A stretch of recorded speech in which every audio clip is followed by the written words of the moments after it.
Welcome, Andrew Perlot, to Raw and Cooked Vegan. No, thanks. Thanks for having me. Yeah. So I've been enjoying your website. I've kind of been dancing around the corners of the raw movement for a while and started doing some videos. It's nice to have you. And I wonder if you might start by just telling folks how you were raised. Was your family interested in diet? Was nutrition at all a part of how they raised you? How about fitness, that sort of thing, just as you were growing up? Did you lose me? Yeah, I lost you for just a second, but I got the gist of your question. Okay. So yeah, in terms of what I grew up with, my family was not particularly healthy. We ate a pretty standard diet, and not really into exercise. I mean, maybe the only thing I can really recall is once in a while my parents would like go out for a walk after dinner, maybe, but certainly not heavily into exercise or going to the gym or anything like that. And my own health suffered from it. I was really overweight as a child, and by the time I was in my late teens, around 17, I was technically obese. I was about 220 pounds rather. So, it definitely had an effect on me. Gotcha. And did your parents kind of eat the standard American diet? Was it just like, steak and potatoes, or a lot of fast food, or? Well, we did eat out periodically and do some fast food, but in my parents' favor, my mother did cook a lot. So it wasn't just like going to McDonald's all the time. It was meat at every meal and a starch and some vegetables, but a lot of fatty stuff and certainly meat at pretty much every meal. So except maybe breakfast. Okay, and so I guess the first issue you ran into was being overweight, and then did you start to get some health complications as a result of diet? Yeah, as I got older, I had more and more health problems. So I remember in middle school and high school, I had really bad migraine headaches that would come, if not every day, then certainly like 3 or 4 times a week. And they would just leave me like curled up in a ball on my bed and just like in the dark, just, in a lot of pain. Yeah. I started to have really weird intestinal problems when I was in middle school, around like 7th or 8th grade, I guess. And those would eventually, years down the road, when I was in college, get diagnosed as the intestinal disease colitis. But at that time, I didn't really know what they were, had no idea what was going on. Just had these intestinal issues, constipation and gas, and just a lot of other things I won't go into. But just not too pleasant there. Because I was so overweight, I couldn't really be too physically active, which I now consider a shame.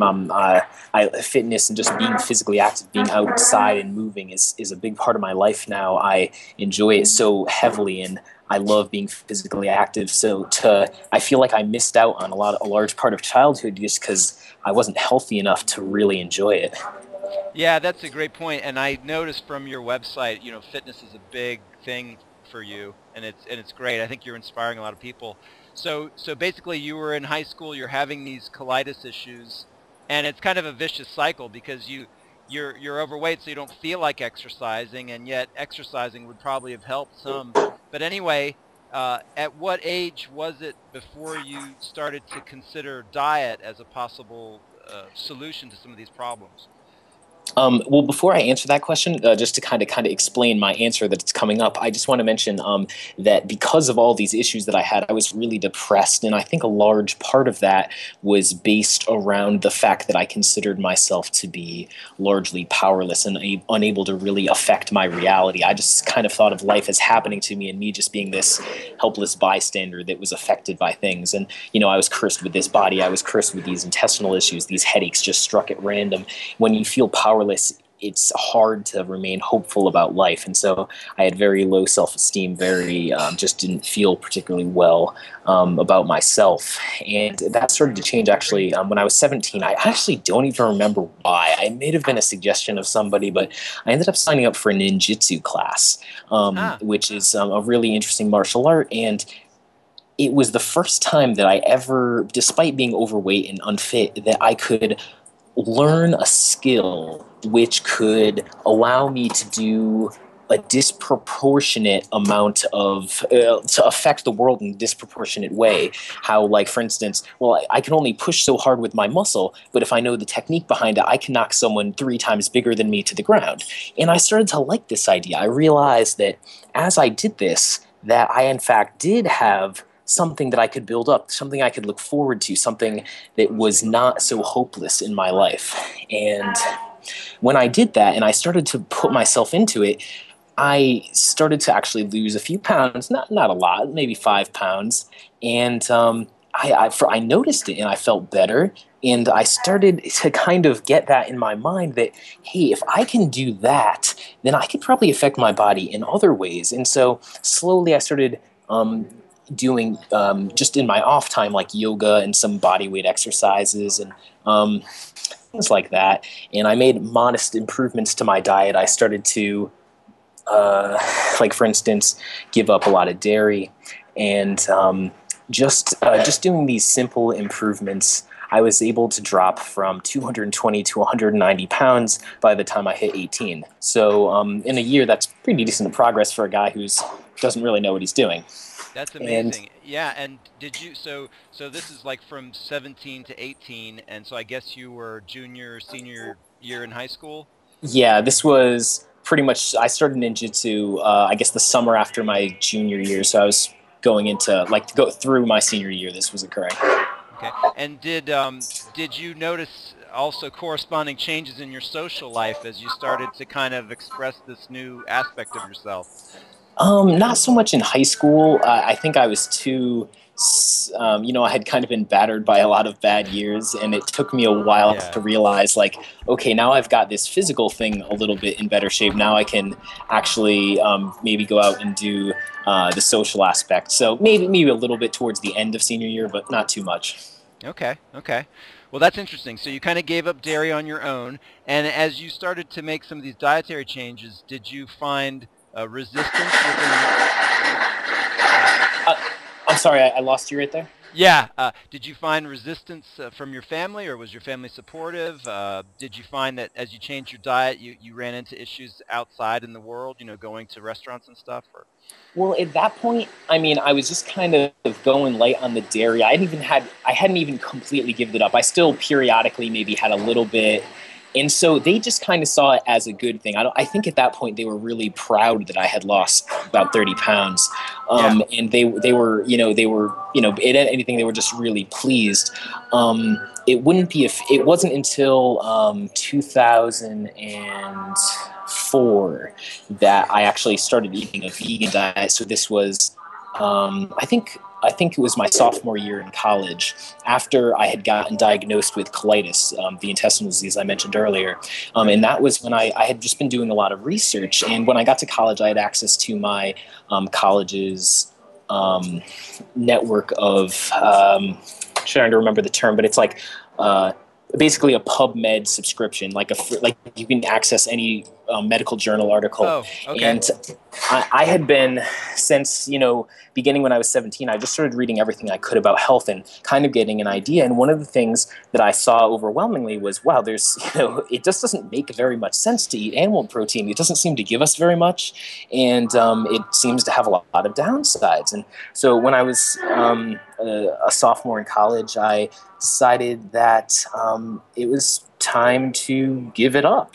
And I just stopped cold turkey. And my parents definitely thought that was really weird. They said it was pretty extreme. Like, okay, you did really well losing that 30 pounds, but you have to really go that far. Can't you just eat a little bit sometimes? Or, right. They had a really hard time with that. Let me ask you real quick. I noticed you pursued journalism some. So was this starting in college? Were you getting into journalism and pursuing a degree in that? I was an English major in college, and it wasn't. I was always really into research and figuring out things health-wise. Like, once I realized that I could affect my reality, suddenly it became really important to understand the mechanisms by which the body worked. And so even though I wasn't studying it in school, I wasn't studying nutrition per se, but I was reading, like, I had nutrition textbooks that I just bought, and I was reading journal articles all the time. Just, what's the latest in nutrition? I want to see what works, what actually works in a controlled environment. And so I got really into personal development and anything, but really English was just a love that I had from a much earlier age. I actually, this is kind of a whole other story, but I actually was considered learning disabled as a kid, and I couldn't really read when I was young. I ended up teaching myself to read with Lord of the Rings and and a few other books. So as I got into that, like it just became something that I loved, in research and reading and just the flow of the language. And so journalism actually came out towards the end of my time in college, because I was just kind of looking for something that I could do with my degree, and I ended up doing an internship at a newspaper, the Times Herald Record in Newburgh, New York.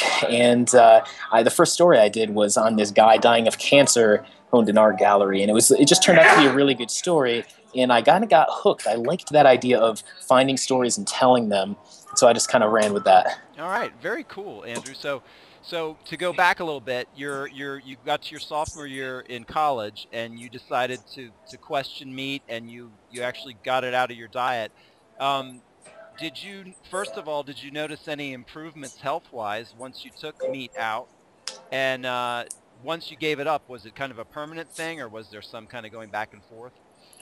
No, I've always pretty much had great willpower. So once I know the reasons for something, I tend to pretty much just go 100% with it. And so giving up, I honestly, I didn't even really like meat that much. I mean, when you think about it, like everything that I used to eat meat-wise, it would have to have a sauce on it or ketchup. The meat itself tastes horrible, like in my opinion. I just never really saw the appeal. So giving it up wasn't really a big deal for me. And the difference I noticed, I lost about 10 pounds over the course of a couple months after I had given up meat, dairy, and eggs. Getting dairy completely out of my diet made a little bit of an improvement in my colitis. But actually it was interesting. I was eating what you would call like a grain and starch-based vegan diet. As for the bulk of my calories, I was eating plenty of fruits and vegetables, but the most of my calories were coming from grains. And as I found out later, those things are very bad if you have an intestinal issue. So, or I mean, really, I wouldn't say that they're great for anyone, but particularly if you have an intestinal issue, those insoluble fibers in grain products have a way of really doing a number on your gut. So yeah, that's really interesting, and I want to get into that a little more later, definitely. But as to so kind of when you decide to give up meat, this was also a break off completely from dairy and eggs. Okay. All right. And so then you lost another 10 pounds. And did you find that the colitis was completely gone by then?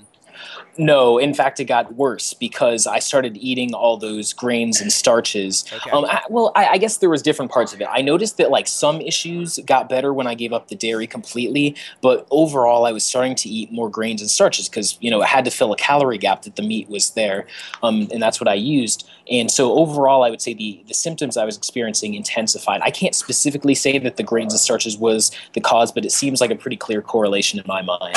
Okay, gotcha.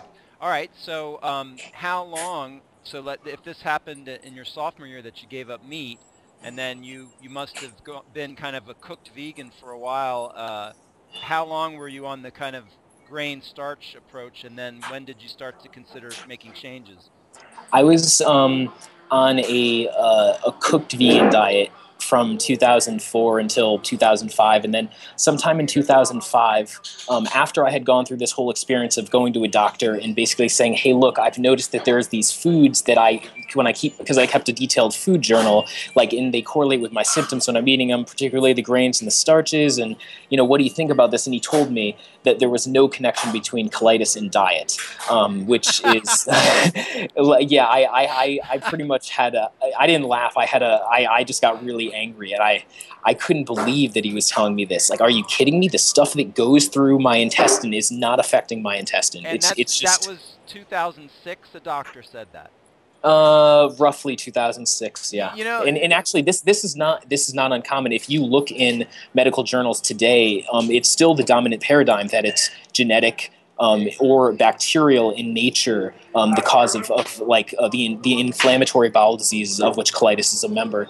They don't really see a strong connection with food. Unbelievable. Anyway, so you knew the doctor. That didn't apply to you what the doctor was saying. So what was your next step? Basically, I redoubled my efforts to just, I'm like, I'm going to figure this out because I refuse to suffer from the rest of my life. My life was basically falling apart because my intestines were bleeding and emitting pus. I had really bad constipation. Like, I couldn't even go out and socialize. Like, it was really bad. Wow. And so, I don't remember exactly how I found it, but I ended up stumbling on this little pamphlet by Dr. Doug Graham, and it's called Grain Damage. And he suggested something that I had already knew, which was that the grains and starches are not ideal. They'll damage your intestines. But what he suggested that I hadn't thought of before was that fruit can fill that calorie gap. Because I knew that, like, vegetables tended to, like, a lot of, like, leafy vegetables tended to do better with me, but they just don't provide enough calories for you to survive on. Right. And it never had occurred to me that I could use raw fruit as to fill that calorie gap. And so I actually, around 2005, decided to go a month of just eating bananas because I just found that they were really soothing, and my intestines were just in a lot of pain back then. And so I'm like, I'm just going to try eating just bananas for 30 days. And by the end of that first 30-day period, I had significant reduction in my symptoms. And I actually extended that another 30 days. And so at the end of 60 days, my symptoms were almost completely gone. So, wow. Okay. Before you continue, I want to ask you, you said that some of the issues you had in high school, which you attributed to the colitis, were the migraine headaches. And I'm wondering, were those the same when you were doing the cooked vegan, or were the headaches gone?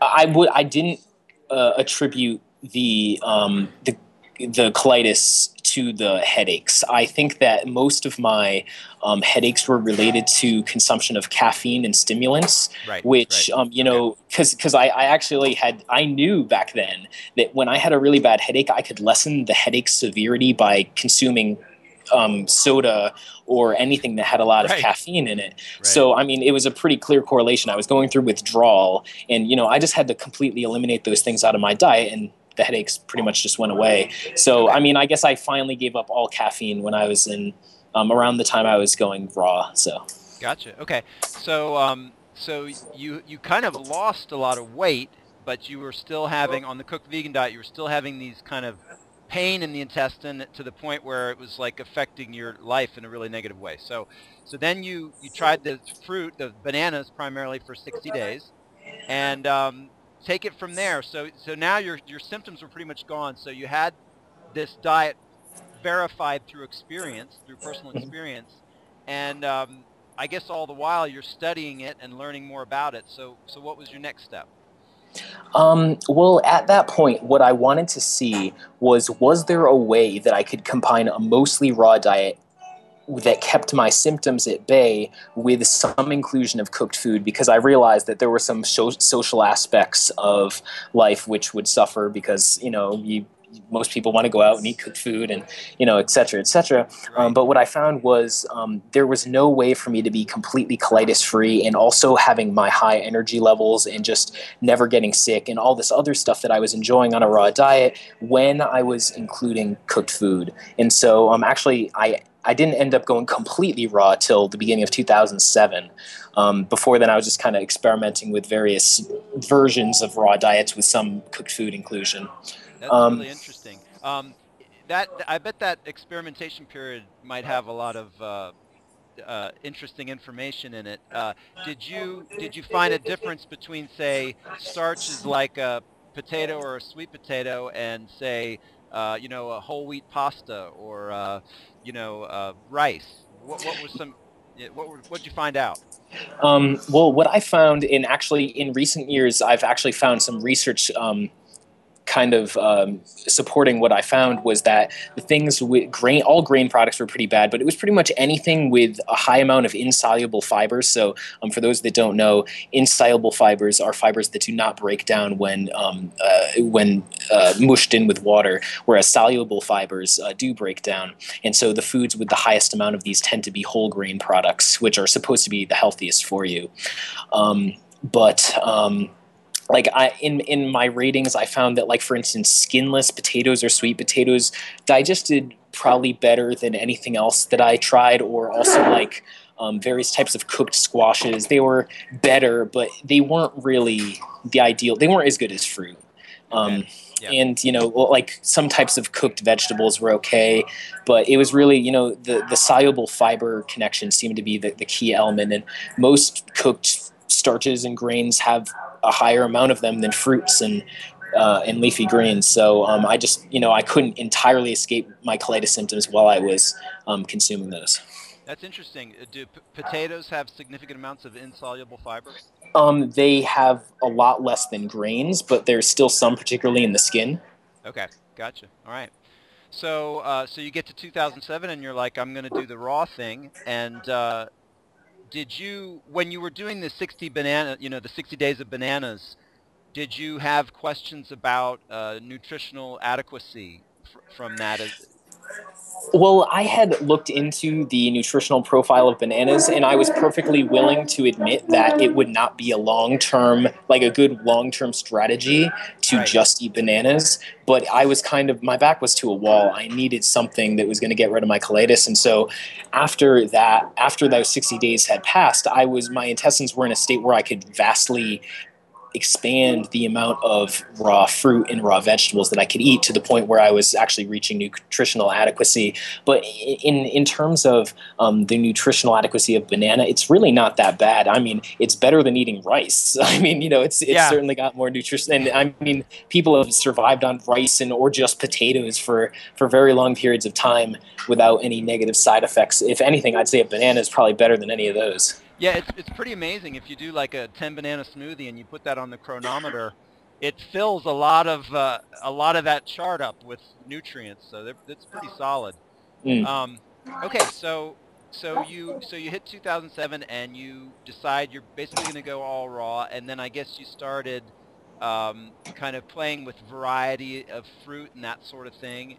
So I guess if you could talk a little bit about that, I definitely want to cover somewhere along the way what your take on supplementation is when you are completely raw, if you think it's necessary for example, B12, vitamin D3, iodine, any of those. Do you think they're necessary to be supplemented? Maybe you could address that here. Sure. So basically, I mean, I think you got the gist of it now. I mean, I've been eating the same diet since 2007. It's just a wide variety of fruits and raw vegetables. And I'll eat a few nuts and seeds on occasion, but I find that those are not really ideal for digestion, so I don't eat too many of those. Wide variety of fruits and vegetables, and it's working tremendously for me. And what I particularly enjoy is that this diet, a lot of people will say, oh, it's extremely low in protein, so for instance, you're going to be weak. And it's interesting because once I started to eat raw, I had a lot more physical energy. So the first serious athletic pursuit that I started doing was distance running, and I ran a few marathons, and the longest distance I've run is about 36 miles. I'm not by any means an amazing distance runner, but it's just something I've got reasonably well at. Yeah, that's a long distance for a lot of people. So at that time, I actually dropped down to 158 pounds from my high of 220. And so basically that was losing all fat because I didn't have much muscle on me at the time. But starting in 2011, I decided that I wanted to see if I could get strong eating the same foods that I had been eating. And so I started weight training and strength training. And now I'm in the low 180s. And I have put on a ton of muscle, and most people who see me would say, like, that's a pretty decently muscled guy. I put on, by my best guess, about roughly 20 to 25 pounds of muscle. I haven't done a detailed body analysis, but I'm quite a bit of muscle. If you see pictures of me now versus when I was doing the running, you'd see there's a huge dramatic difference. Like my shoulders have just exploded with muscle. So I particularly enjoy that because this is such a low protein diet, and yet I'm able to put on so much muscle. That's wonderful. That's wonderful. And do you still do some aerobic activity in conjunction with the weightlifting? Sure. Yeah. I mean, I still go running. I mean, a couple days ago, I did a 6-mile run on the Barton Springs Greenbelt here in Austin, Texas. I mean, I'm no longer doing the really long distance because I just find that I enjoy the strength training more. But I certainly keep myself reasonably aerobically fit. All right, all right. Well, there's a lot of things I'm sure you could talk to people about. Let me while I'm thinking about it, let's have you say right here for the audience the name of your website and the name of the. I know you've written a couple of books, I think, and go ahead and just list all those. Sure. My website is raw-food-health.net. And so there's hundreds of free articles, videos, and podcasts which talk about raw food diet, what to eat, what not to eat, nutritional concerns, quite a variety of topics on there, and that's all free. I have written several books. Raw Food Weight Loss and Vitality basically helps. It's basically a how-to guide for going raw and staying healthy, because there's certainly ways that you can go wrong and get very sick, or just get be in worse shape than eating, for instance, a cooked vegan diet.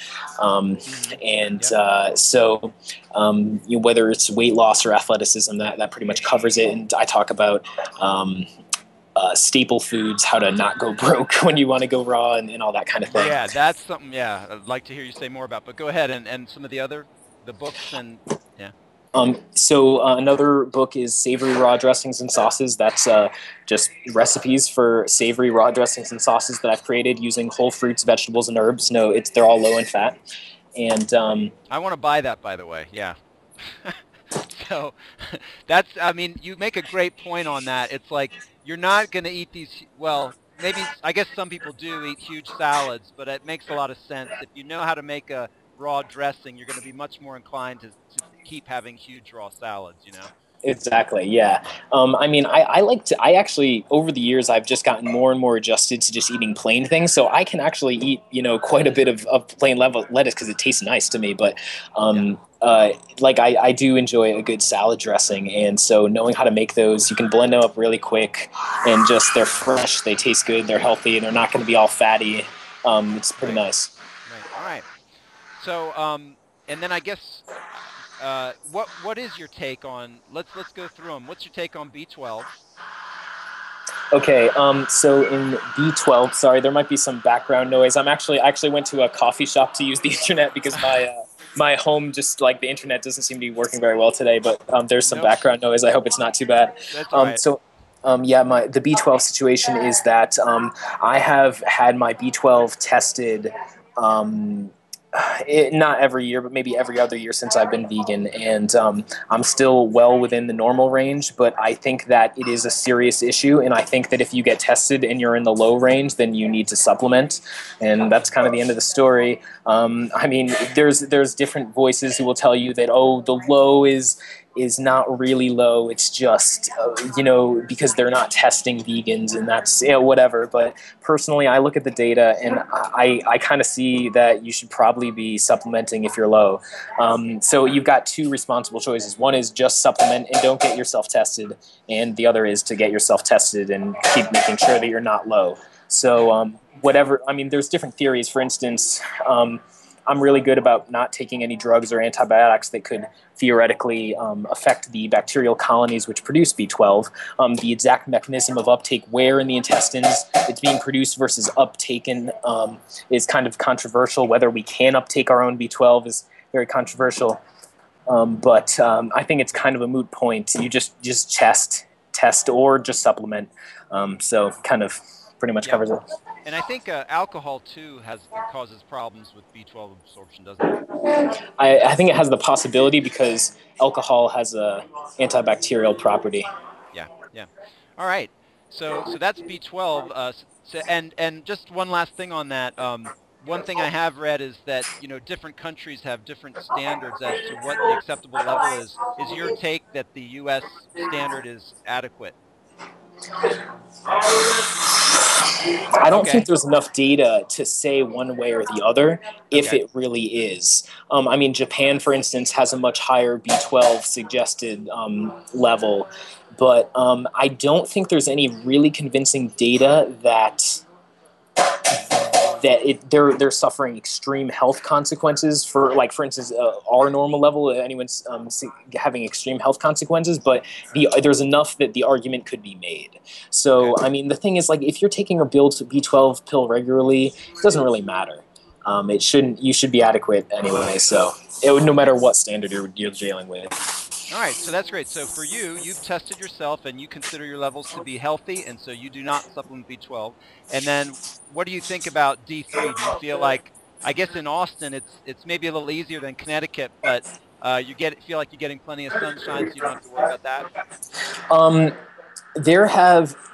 It's kind of an interesting question because for years I made sunbathing a large priority in my life, and I was getting tested for de-adequacy, and I was testing just fine. And interestingly enough, in 2010, I moved to Asia for a couple of years, and that theoretically is a place where there's tons of sunshine, but strangely, I usually did my running out shirtless, but it was evening time, and I really get out and make sunshine a priority in my life, and my D levels started to drop into the danger territory. And so actually, I take some D3 when it's in that area, and I think that's prudent. I think you're gonna, if your D levels get really low, you're probably going to be in trouble. And as to like the type of D that you should take, I mean, D3 is technically not vegan, so right. Versus D2, which is, but the problem is that D2 is not as effective as D3. So it's kind of an issue. If you're a moral vegan, which one are you going to take? Personally, I like to err on the side of effectiveness, and so I take the D3. And when I've gotten myself tested on that, my levels are good. So yeah, that's my stance. Okay. Anything you'd like to say on iodine? I've kind of heard a little bit about that lately. Yeah. Iodine, I mean, this isn't really a vegan issue so much as a general health issue.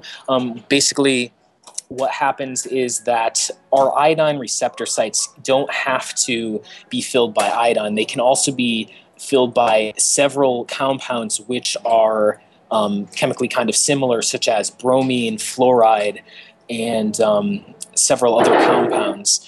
And so if you're not taking in enough iodine to plug up those sites, theoretically they can be filled with fluoride and bromine and other things you really don't want in your body. So there are several tests that you can have done to test your adequacy. Honestly, I don't feel that I'm in a place where I can advise people on this. There's people who claim to be experts. There's Dr. If you searched Amazon, you would find a number of books on the topic. I've read some of them, but I just don't feel that I'm experienced enough to really give people adequate advice. It's something that I've periodically experimented with, and I've continued to gather some data, but honestly, like, I've looked in the medical journals.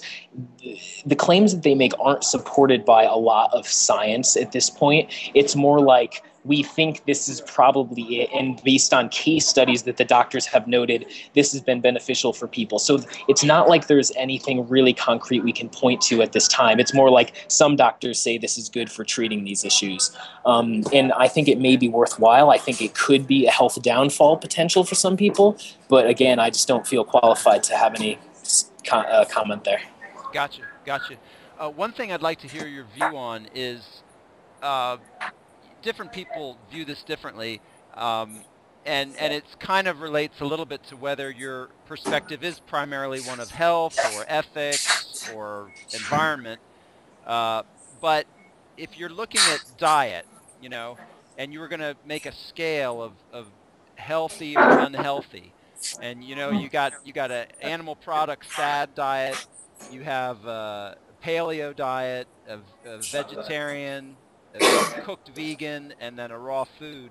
Do you think it's at all useful to kind of put those on a scale? Or from your perspective, I guess, because the colitis was partly caused by grains, I guess for you it's like a grain equals a dairy product. It's going to cause problems in your colon. I mean, I don't view it like that. I'm perfectly willing to realize that not all people have my my bowel issues. So I'm perfectly willing to to dice it a little bit, but I mean, I just think that a raw diet is the ultimate way to eat. A low-fat raw diet based around fruit with plenty of vegetables is the ultimate way to eat, just because, colitis aside, even if I didn't have colitis, I still wouldn't go back to eating cooked vegan because I just feel tremendously worse when I eat those things. I have less energy. I need more sleep. I recover more slowly from athletic exercise. I'm sore. I find my mood is not nearly as good.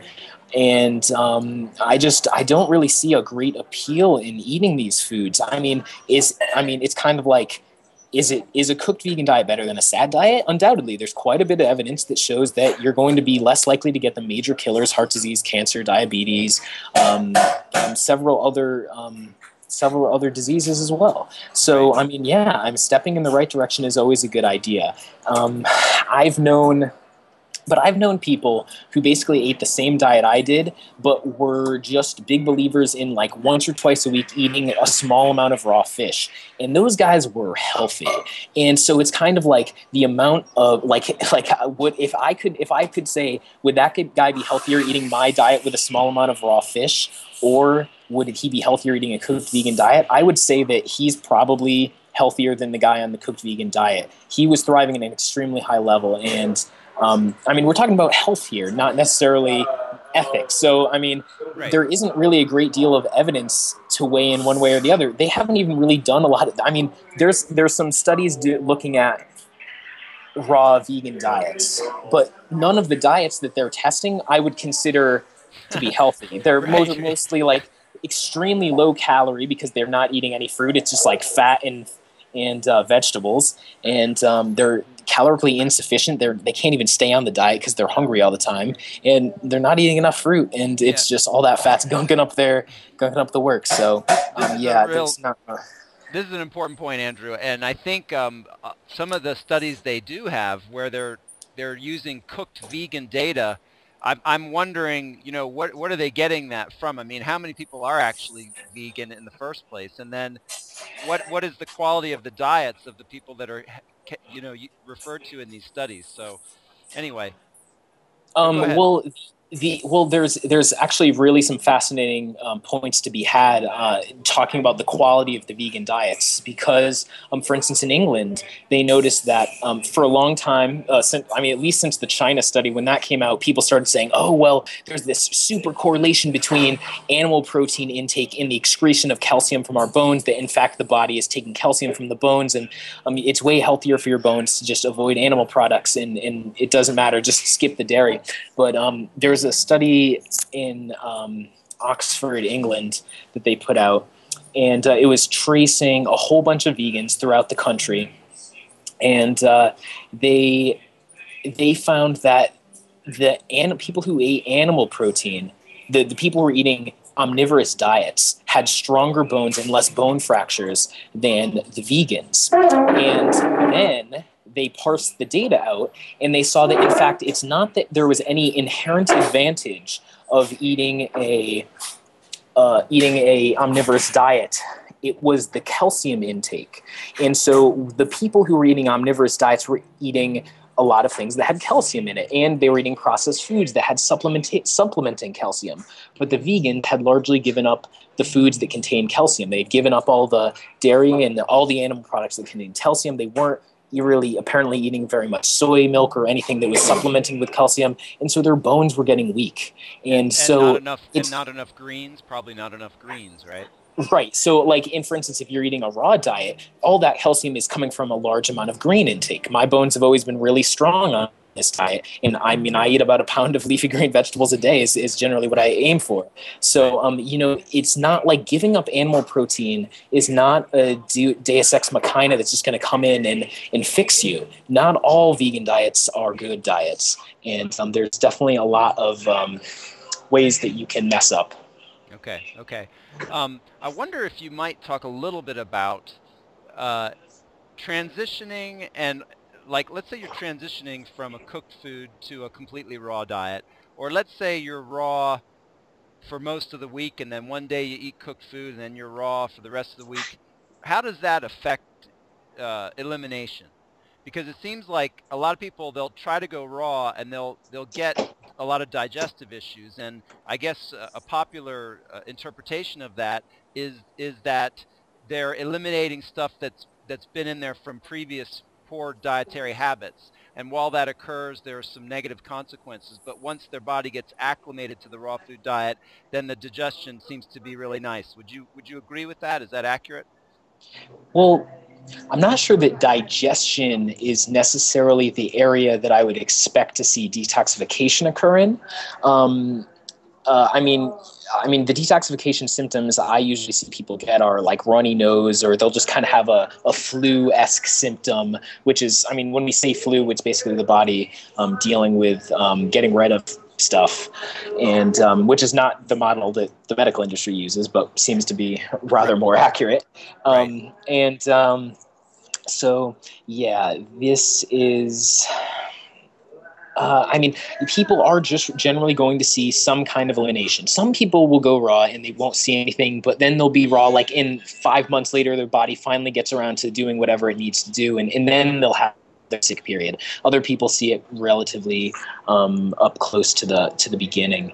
And the thing about it is you just got to get through it, and then you don't want to add more to it, which is probably what's going to happen if you go and you're eating, you binge on something because you're hungry. So the method I like is I find that people tend to, once they start making concessions to another diet, they have their splurge weekend.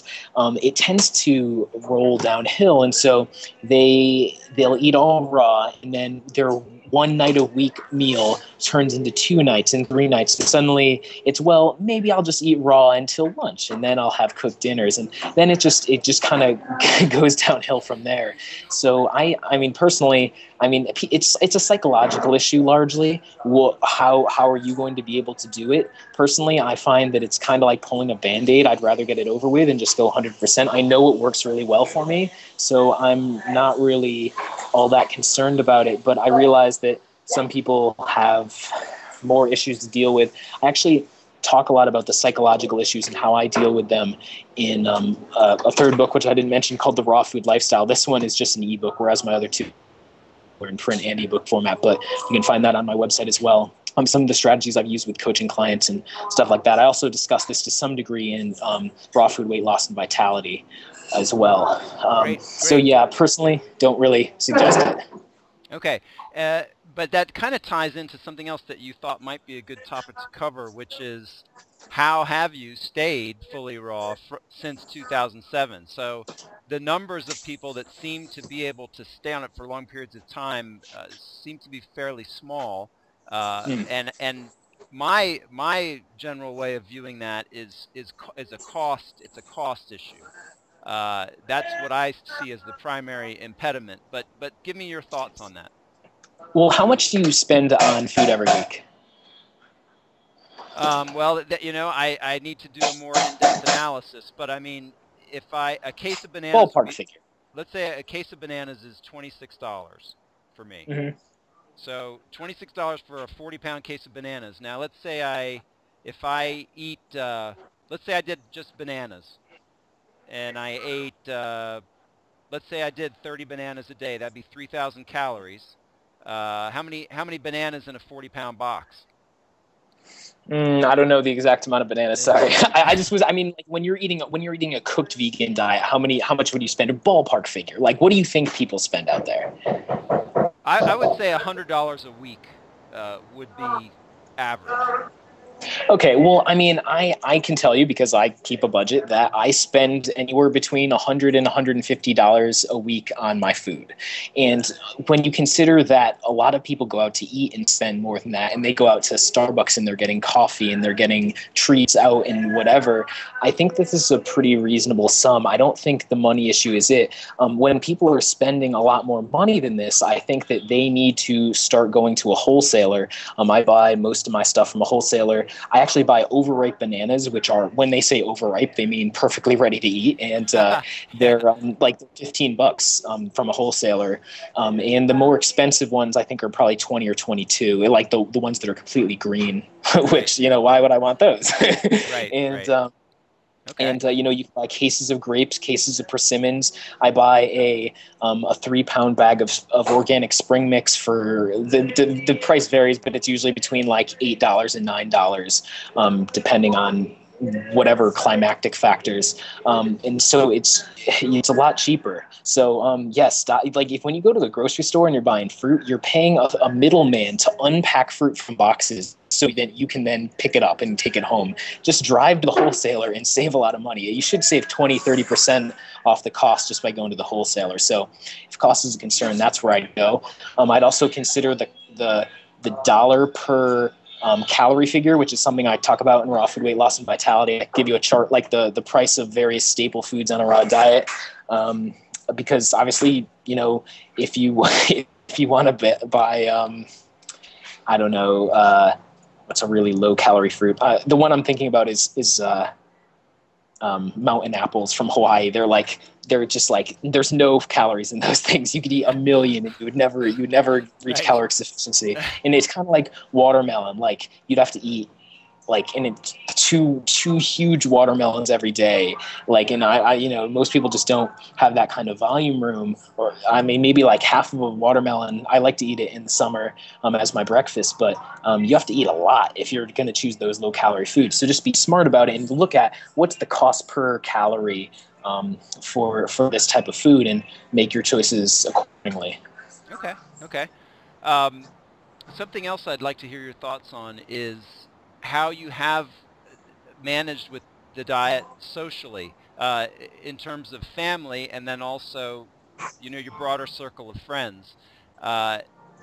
What's it like going to a restaurant? And what's it like going to Thanksgiving dinner with family if you do that? Okay, so, well, actually, I didn't eat Thanksgiving dinner with my family this year, but I generally have in the past. And I usually just make my famous persimmon pie dish, and they love it. And I mean, they'll eat a few pieces of it, and then I proceed to devour the rest of it. So I mean, they're eating the foods that they want to eat, and I'm eating the foods that I want to eat. And I do really enjoy that. As my health has improved, as I've fixed myself of all these problems, they've taken note. They've said, "Oh, he actually knows what he's doing," and so now they tend to eat more like me. Maybe not as none of them are completely vegan, but my parents, for instance, eat a lot healthier. They eat a lot less animal foods than when I was growing up, and they've lost weight and they look better than they did. I slowly influence them for the better, I feel.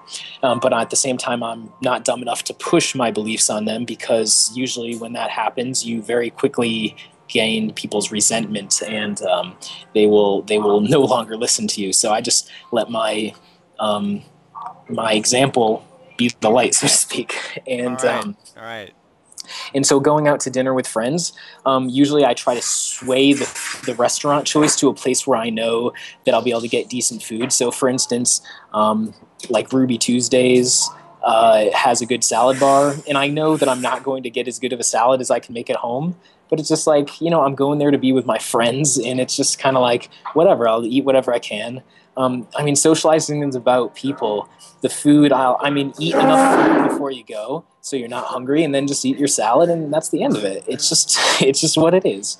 That's good. That's good. And so, I can't say that my social life has been hurt tremendously. To some degree. I'm not always super inclined to go out and accept invitations out to a steak dinner or whatever if I know it's not going to be good. And I probably don't go out as much as I would if I ate anything. But you learn to socialize in ways that don't revolve around food. And also you can make friends that are into eating how you are. There's about half a dozen people in Austin right now who eat like I do, and so having dinners with them is pretty fun. I had Thanksgiving dinner with a bunch of raw foodies, and that was pretty nice. Okay. All right. One thing. Let's see. What else did I want to ask you? If you want to talk about it at all, I like the experiment you did where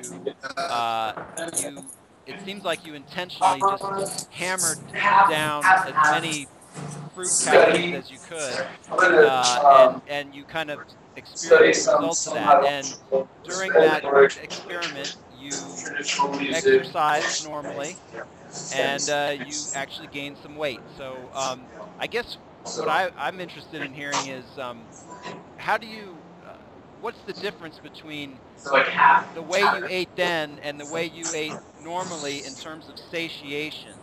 And is that something that you have to be careful about?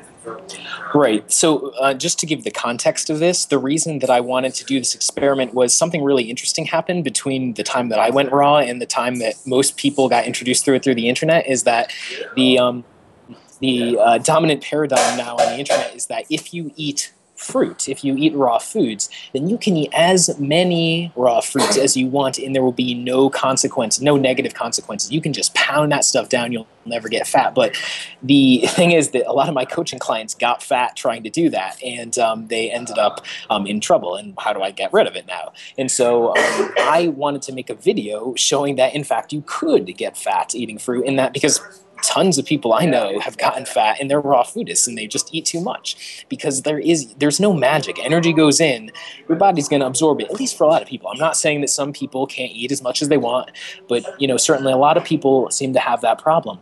So I indeed, basically the difference was, whereas I would never starve myself. I think that's counterproductive because you're going to, if you're constantly hungry, you're going to end up binging on something unhealthy. So, but there's a difference between eating to the point where you're reasonably satiated and eating to the point when you have no more desire to eat. And so I changed from doing the first, which is what I've done for many years, and running, like for instance, you can be reasonably satiated and be running a small caloric deficit of several hundred calories, enough to lose weight. But when you eat to the point where you have no desire to eat anymore, at least in my mind, at least my experience, I get fat. And so I quickly started piling on pounds because I might eat 2,900 calories if I'm just eating to reasonable satiation. But whereas if I'm eating to the point where I don't want to eat anything else, I might eat 3,500 calories. And those extra 500 calories a week, if you carry that out for a full week, that's an extra pound over the course of a month. The course of a week. And so you can very quickly start piling on fat if you're like me, who's, I had a history of being overweight. It's no coincidence. I'd kind of probably have a body that just picks it up really easily. And so I really am envious of people who can eat all they want. I'd love to be able to do it, but this experiment shows it doesn't necessarily work. Right, and is it also true that a part of this equation is there's going to be a difference if you're exercising 20 minutes a day as opposed to exercising 3 hours a day? That changes the equation, right? It's a matter of calories in versus calories out. So if you are exercising an hour a day and you burn 1,000 calories, then you can replace that 1,000 calories with more food than you would normally choose to eat and not gain any extra weight. But if you are exercising 20 minutes and it was just a brisk walk and you only burn 150 extra calories and you're like, oh man, I exercised today so I can eat tons more, and you proceed to eat an entire extra meal of, say, 600 calories, well, that's probably not going to go too well in the long run. Right. Okay. One thing I'd like to hear you talk about, it sounds like, of course, your primary impetus to take on this diet originally was personal health reasons. And I'm wondering if over the course of time, the ethical and environmental aspects of eating this way have had any effect on you, if you think that plays a role in what you do. Yeah, it's interesting. So when we hit 2014, it will be roughly 10 years of me being vegan, and I've kind of been thinking about what is this 10 years been about? Has it been worth it? What has changed in my mind? And it absolutely was a health journey, and my goal is primarily my health. If I found out tomorrow that the diet that made me thrive the most involved animal products, I would frankly eat it, because I've had horrible health most of my early life, and I won't go back there. So, but I luckily, for the environment and for ethics, the diet that man thrives on best, in my opinion, is a diet of raw fruits and vegetables. And if you start to look at the ramifications of planting orchards, of planting fruit forests, food forests rather, that provide us with fruits and nuts and seeds, and switching from annual crops to perennial crops, there's just huge environmental ramifications. However, I actually don't consider myself a moral vegan, because I think that just the black and white thinking of veganism is kind of short-sighted. And while I think there are certainly benefits morally, I mean, the factory farms are abysmal. Like there, you can't even argue that there's anything good about that. You know, I think that it's a little bit, it fails to take into account a lot of moral aspects, which I find important when making, for instance, buying decisions or how I'm going to live my life. So I would say, yeah, I mean, so I do appreciate that I've been harming the environment a lot less for 10 years and that it's gone really well. But at the same time, I think it's short of the whole picture that humanity needs to be seeing to really kind of make progress and kind of head in the direction in this world. That's interesting. I wonder if you could break that down a little for me. Like you characterize it, you characterized, I guess, ethical veganism as a kind of black and white perspective. Can you say a little more about that? Yes. So for instance, if we were sheerly trying to create the most sustainable agriculture system available and we weren't taking ethics into consideration, then we would be able to, for instance, it would probably look like a forest system of fruit and other tree crop production with animals grazing through it. And like, you know, the man would eat both the fruit and the animals. That would probably be the logical conclusion. And if you're familiar with permaculture, which is a system of design, this is what is usually put forward as their ideal. And indeed, from an energy in, energy out perspective, it is ideal because you reduce your inputs to virtually nothing and you have virtually only outputs. Whereas the traditional agricultural system that factory farms relies on agricultural practice, which is our annual in nature, which destroy our soil, and which you feed all this food that you grow in fields that you've stripped bare, and all this soil loss is going on. You bring it to a factory farm, you fatten the pigs. The pigs aren't even unhealthy, but then you feed them to the humans get less healthy. So whereas I'm sure that this permaculture system using tree crops and animals is not ideal for health.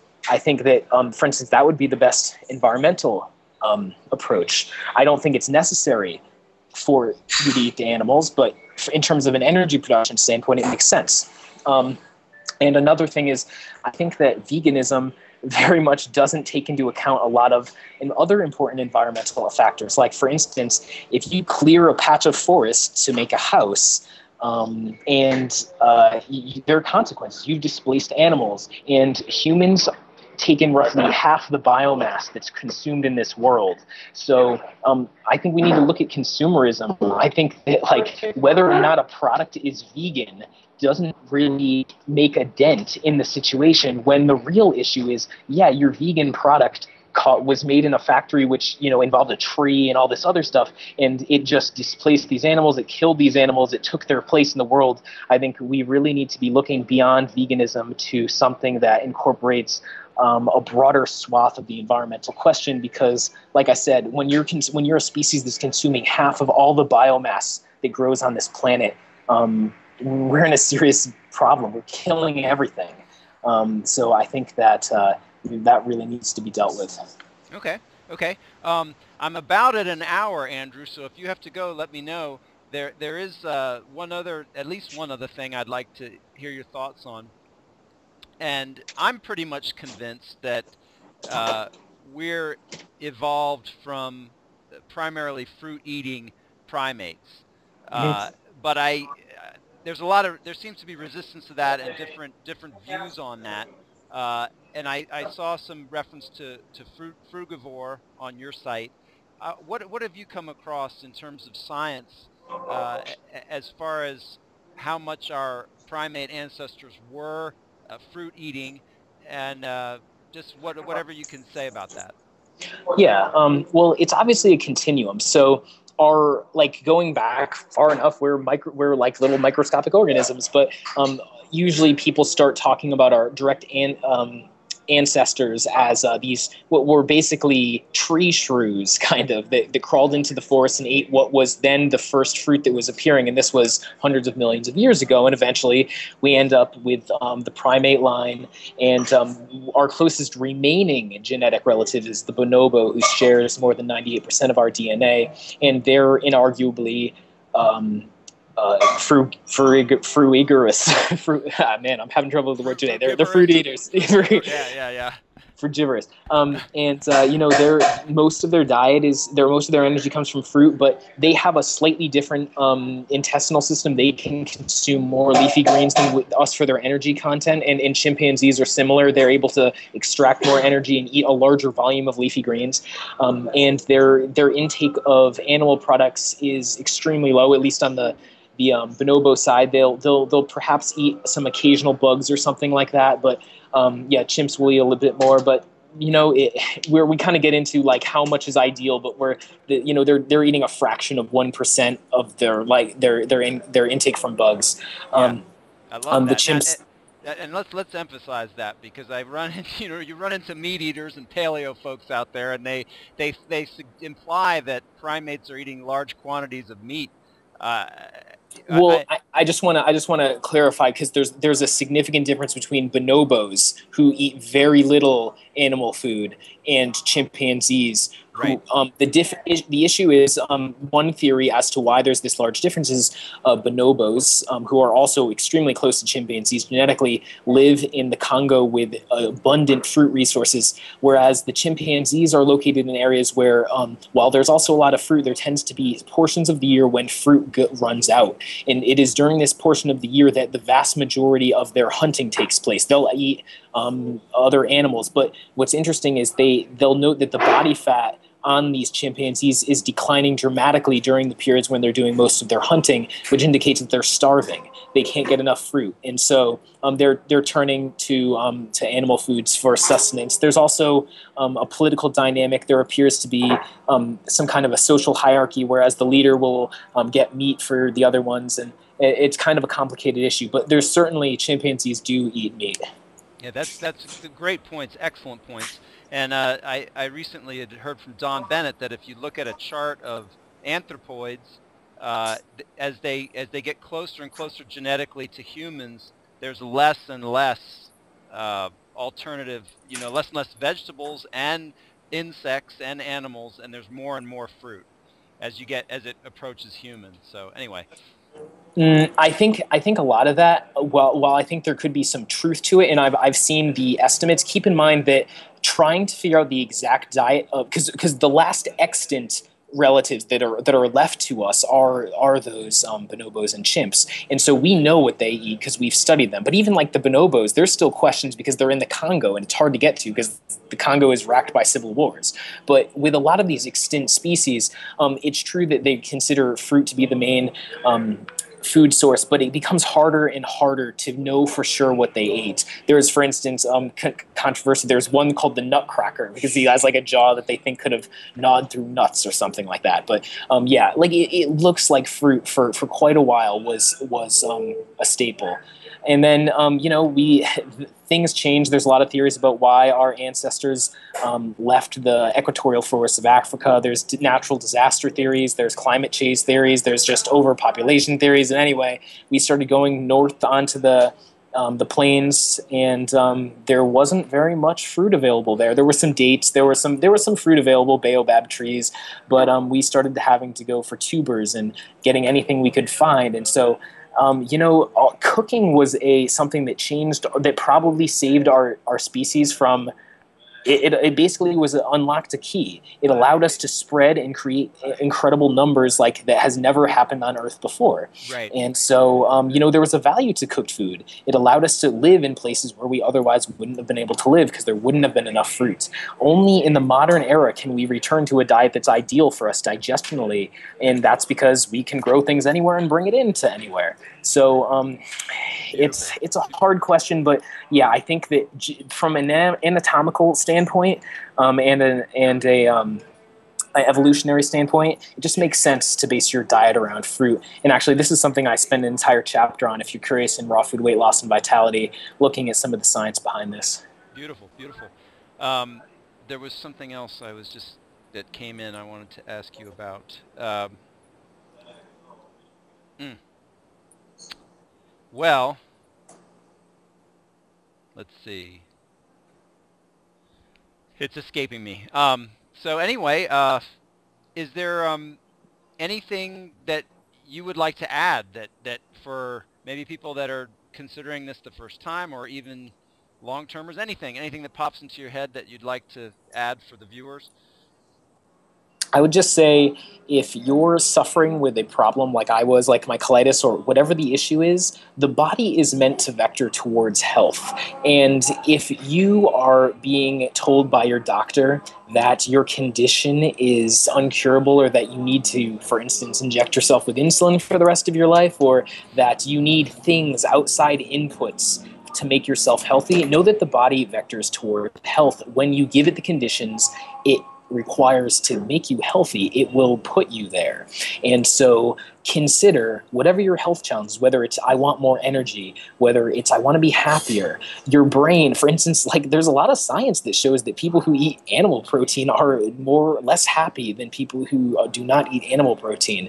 And we don't know the exact science. A lot of people say arachidonic acid, but there's so many areas in which you can vector towards health. I think that most people aren't even aware that they could be so much better. I was talking to my girlfriend recently about how, when I was unhealthy, I thought people who ran were crazy. Why would they want to? That running is the most unpleasant thing ever. It's so painful. But Yeah. now I wake up in the morning and I want to move, because moving is pleasure. Moving and living and being happy and healthy is pleasure. It is such a joy to be healthy. And so just know that where you are, where you're suffering, that there's a better option. Go find that better option, whether it's reading my book and going raw or just making a gradual step up there. You probably can escape what ails you. That's beautiful. That's beautiful. And I remembered the question I wanted to ask you. You obviously overcame the illness that you were suffering from by going this route, and you've probably coached a lot of folks, and I'm wondering if you could say a little bit about what you've seen occur with people as they take on this approach to living in terms of recovering from illness. Mm. Well, I mean, there's a lot of things. What I just described, a lot of people say how much happier they feel mentally. A lot of people talk about suddenly wanting to be physically active for the first time, which is kind of like once you want to be physically active, you are physically active because it's painful not to be physically active. And so it's this nice perpetuating cycle where you get yourself healthier by just enjoying what you enjoy. And there's I mean, I've coached people who had type 2 diabetes and they don't have type 2 diabetes anymore. And I've coached people who have lost, upwards of 100 pounds and are feeling dramatically better. And I've coached people who had chronic migraine headaches their whole life. And as soon as they got on a raw diet, within a month, they didn't have migraine headaches anymore. So, I don't know what specific you're looking for, but certainly the amount of health problems that exist that don't have to exist is staggering. And I think a good majority of them, where they're not symptoms of deficiency, can be remedied just by changing the diet. Beautiful, beautiful. Well, Andrew Perlot, thank you so much. It's been fun, and I appreciate you taking the time to do it. And I'll put little text throughout the video, relating to your site and your books. And good luck in all your endeavors. Thank you, and thanks for having me. All right. Take care.